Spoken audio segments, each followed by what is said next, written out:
లక్ష్మణుడి భార్య ఊర్మిళ 14 ఏళ్లు నిద్రపోయింది. ఎందుకో తెలుసా? రామాయణంలో మరుగున పడ్డ ఈ త్యాగం మిమ్మల్ని కదిలిస్తుంది.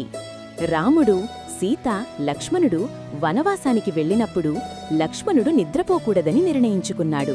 ఎందుకంటే అన్నయ్య రాముడికి వదిన సీతకు పగలు రాత్రి కాపలా ఉండాలి. దీనితో నిద్రాదేవి లక్ష్మణుడి దగ్గరకు వచ్చింది.